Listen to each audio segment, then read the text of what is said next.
யோ பெருசு, ஊர் முழுக்க உன்னைய பத்தி தான் ஏன் பேச்சு ஆரம்பிச்சிட்டாங்களா? சும்மாவே இருக்க மாட்டாங்களா? சரி, நான் கேட்கறதுக்கு மட்டும் பதில் சொல்லு. உடல் இச்சை வந்தா தாய்கிட்டயோ மகள் கிட்டயோ சகோதரிகள் கிட்டயோ தீர்த்துக்கோங்க நீ சொன்னதா சொல்றாங்களே, அது வதந்தி தானே? யாரு சொன்னா வதந்தின்னு? பூராமே உண்மை. நான் தான் அப்படி சொன்னேன். யோ கிறுக்கு, சுத்த கூறு கட்டவளா இருக்கியா? நீ பாட்டுக்கு எனக்கு முன்னாடி எனக்கே சொல்லி வச்சுட்டு போயிடுற.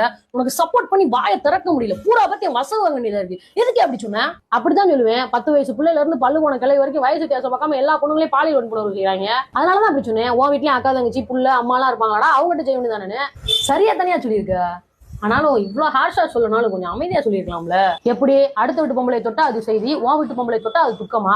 உனக்கு எப்படி அம்மா அக்கா தங்கச்சி புள்ள இருக்கோ அப்படித்தானே வன்கொடுமைக்கு ஆளாகப்பட்ட புள்ள எவனோ ஒருத்தனுக்கு அம்மாவோ அக்கா தங்கச்சியாவோ பிள்ளையாவோ இருக்கும். உன் வீட்டு பொம்பளை தொடுன்னு சொன்னாலே உனக்கு கூசுதுன்னா அடுத்த வீட்டு பொம்பளை மேல ஈஸியா கை வைக்கிற. அமைதியா சொன்னாலும் எவனும் திருந்த மாட்டாங்க. இப்படி சுருக்குன்னு சொன்னாதான் திரும்பி பார்ப்பாங்க. கலகம் பிறந்தா தான் வழி பிறக்கும். வழியை விடும்.